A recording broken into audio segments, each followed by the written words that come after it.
I thought I'd show you how to make my gluten-free quiche Lorraine. Now, I absolutely love a quiche, and I think it's a really underrated dish that you can have cold, you can have it hot, you can have it at a picnic, you can have it for dinner, you can have it for lunch, everything. And it is using my awesome short crust pastry recipe, which I have a video on, which I'll link somewhere, I'll link it below as well. But yeah, it's just a really, really straightforward thing. Once you know how to do the pastry, which honestly is easy, the filling is super simple, it doesn't take you long, and within a very short space of time you have a delicious, delicious, yummy, I could just go on about it forever, dish that's just so, so good. Obviously this is a quiche Lorraine, so we're talking creamy, cheesy, bacon, eggy amazingness. And the full recipe for this is actually in my book, How to Make Anything Gluten-Free, which I will link below, but I thought I'd do a video because it's easy to watch along and then you can read along as well. But yeah, without further ado, I think we'll just get on with this because I'm hoping to make this quiche for my tea. So let's get on and show you the ingredients. Right, so in terms of ingredients, this is very, very simple. I will go through things one at a time. So we have got some milk in here. You can use any milk. This is just some semi-skimmed milk. I've got some double cream here, or heavy cream. I've got some streaky bacon here. I've got 3 eggs. I've got some cheddar. This is extra mature cheddar, but you can use whatever cheese you like really, but I think a hard cheddar cheese has a really good flavour. And then finally, the last ingredient is short crust pastry. So I've made my own. I will link to the video, as I said earlier, below so that you can check that out, but the full recipe is in my book, so you can take a look there. And then obviously some salt and pepper as well for some seasoning, but that is all you will need to make my quiche. So firstly, what we're going to start with before we use any of these filling ingredients is we are going to sort this out. So this needs to be rolled out, chilled, blind baked, all that stuff. Really, really simple. But that's what we need to do first before we can go forward. Okay, so I did just say the first thing we'll do is the pastry, but you could also at this point crisp up your bacon. So if your bacon is not cooked, then you can just pop it in a frying pan or under the grill, cook your bacon however you want, and then cut it up into little pieces so it's nice and crispy. So you can do that sort of at the same time as you do this, because this will have some chilling time. And it's good to just get this out of the way, right?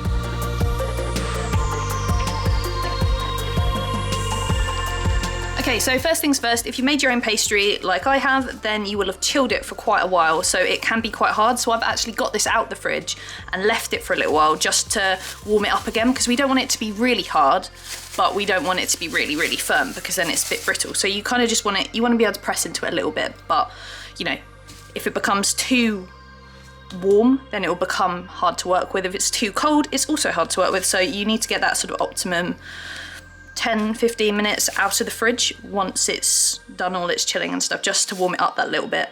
And what we're going to be doing is we're going to be rolling it out so that it fits into this tin. So this is a loose bottom tin, comes out like that, and that makes it really easy once the quiche is all completely done to remove it from the tin and enjoy it. So the way that I'm going to do this is I'm going to roll it out onto some non-stick baking paper that's lightly floured. I find that easiest thing to do, and we're going to roll it out to about 2 millimeters thick. Anyway, let's just get going. Pastry can seem scary. I used to think it was scary, but it's not.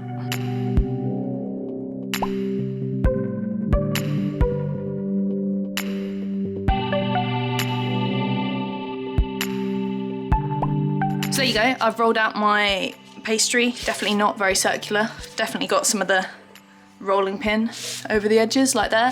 But basically what you want to do is you just want to make sure that what you roll out is bigger than your tin so that you can go up the edges, because otherwise you can't. So bits like this, because it hasn't rolled out as far, will be slightly trickier, but as you can see, all the way around you've got enough, which is the main thing. Okay, so what we're going to do now is we're going to get our tin into place, and we're going to use the baking paper to just sort of lift it up and tip it into the tin. That's why the baking paper is so important. If you had to do this and you didn't have anything to support it, then I don't know what you do. Basically, I've tried that and it just doesn't work. But this pastry is fairly sturdy, so sort of tipping it from a height isn't difficult at all. It shouldn't break on you. Fingers crossed, never has before, but today could be the first time. So I'm just going to do that now. Hopefully I can show you all right on camera. So you can see, put that there. I'm just gonna flip it over. And if it's slightly off, just sort of pull it and then take this off. And there you go. And now we've got it in place so that we know that we can sort of go all around the edges, but you have to be incredibly careful at this point because you don't want to make holes in it, just pressing it down. So you want to be really, really delicate and sort of ease it in so that we get the nice ridged, fluted texture and everything that you want from this. So I'm just going to gradually sort of go around it, and hopefully you'll be able to see what I mean, but just doing it very gently, sort of lifting it up and pushing it in a bit like this. Okay, so now it's more in like that. You might have just seen I ripped off a little bit of the excess, a bit where you definitely won't need the excess.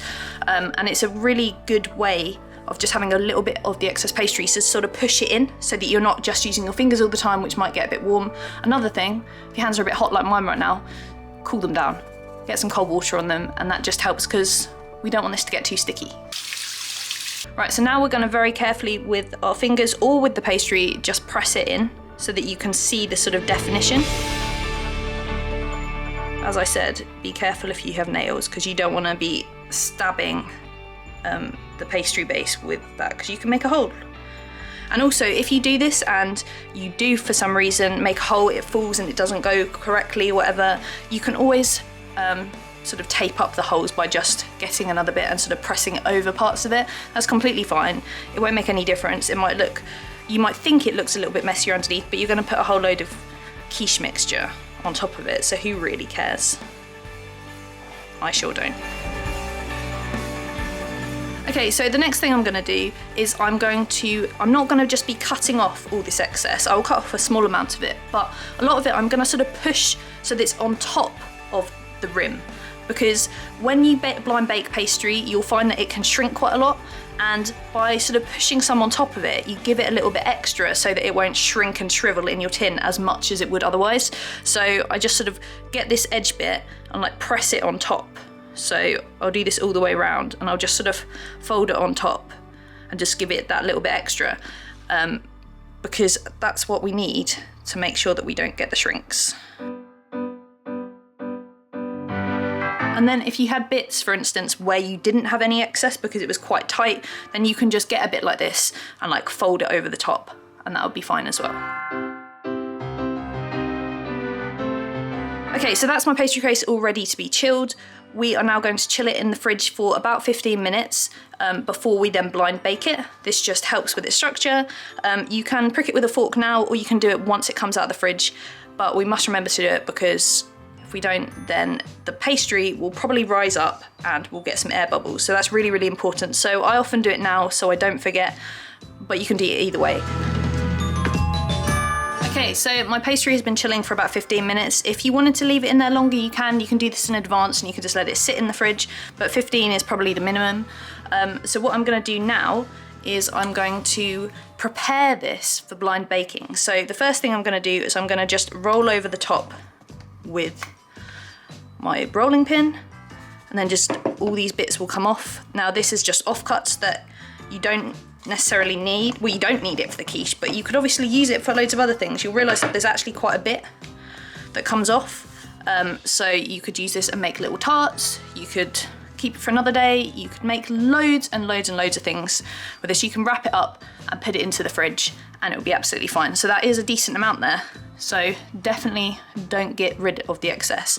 Now you can see now that I've rolled over the top, it's nice and neat, but it also has, especially in certain bits, has quite a lot of sort of give, so that if it does shrink a little bit, it's not going to be too much of a problem, which is ideal. That's what we want. So what I'm going to do now is I'm going to prick the base, and then we're going to blind bake it. So to blind bake it, what I've got a rolled up piece or scrunched up piece of baking paper, which I'm going to put in here, and then I'm going to cover it with my baking beans. Now, if you don't have baking beans, you can use rice or other sort of beans, lentils, or whatever, just uncooked. You just want them basically to weigh it down and something that's not gonna like cook or do something in the oven, which obviously baking beans don't. So that's what I'm gonna do, and then it'll be ready to go in the oven. So I preheated my oven actually to 180 degrees C fan, which is 200 degrees C, and that is the temperature that you will need to blind bake.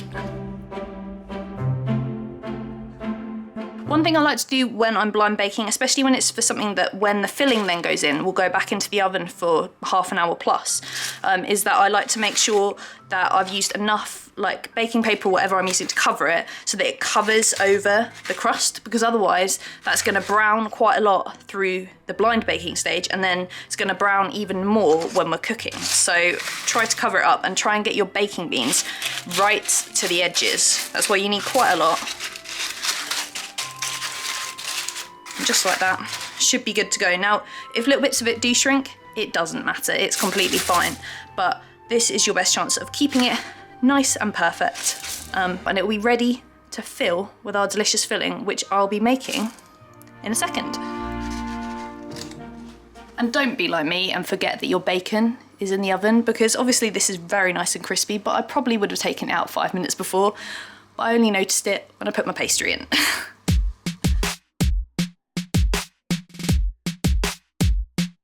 Okay, so I'm now quickly gonna make my filling. I've got some cream in here, and I'm gonna add in my milk, my 3 eggs, and some salt and pepper, and then just whisk it all together. Let's pour this into a bigger jug. Okay, so that's literally all the filling is beside the cheese and the bacon. Obviously I've cut up the bacon already, I need to grate the cheese, and then I can put them all to one side and wait for the pastry base or pastry crust to be completely ready, and then it's a very quick switch over of pouring this in and then cooking it.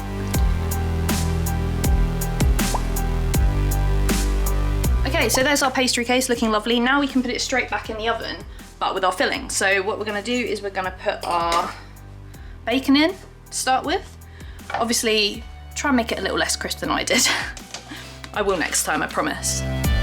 Cover the base with that. And then we're going to use about 3/4 of our cheese, and we're going to sprinkle that in the base as well. Lots and lots and lots of cheese in there, and then we'll just pour over our mixture. But what we're going to probably do is we're going to pour over about 3/4 of the mixture, and then if it's getting a bit full, we'll then put it into the oven on the baking tray and pour the rest in when it's in the oven, because otherwise it could sort of leak over when we're wobbling ourselves over to the oven. So just pour this in. I think I'll be all right. Although actually, no, it's fine. Right, so that's all in. We managed to do it all. And then our final bit of cheese, we're just gonna add on top. Okay, so this is now going to go back into the oven. It's gonna go in for about half an hour. When it comes out, it should be golden brown. It should have risen slightly, it will sink back down, but it shouldn't be jiggly like this, obviously, because that would show that it's not cooked through. Okay, so I've just taken the quiche out of the oven, and it is looking lovely. It always comes out and it's really risen, and then it seems to calm down a bit, but at this point it is lovely and risen, and it looks amazing. We've got lovely goldenness, and that's all the nice cheese that has just crisped up lovely. So I'm gonna leave this in the tin just to cool down a little bit, and then I'll be able to remove it from the tin, and either I can let it cool completely if I want to have it cold, or I can eat it when it's warm, and yeah, it's just bish bash bosh, you got quiche. I am so looking forward to having a slice of my quiche for dinner tonight, and I hope you can soon too. In the meantime, you might like to check out my video on my gluten-free rough puff pastry, which is up here, so a completely different type of gluten-free pastry, or a sweet option for gluten-free short crust pastry, which is my Bakewell tart, which you can find up here. And I will see you in the next video. Bye!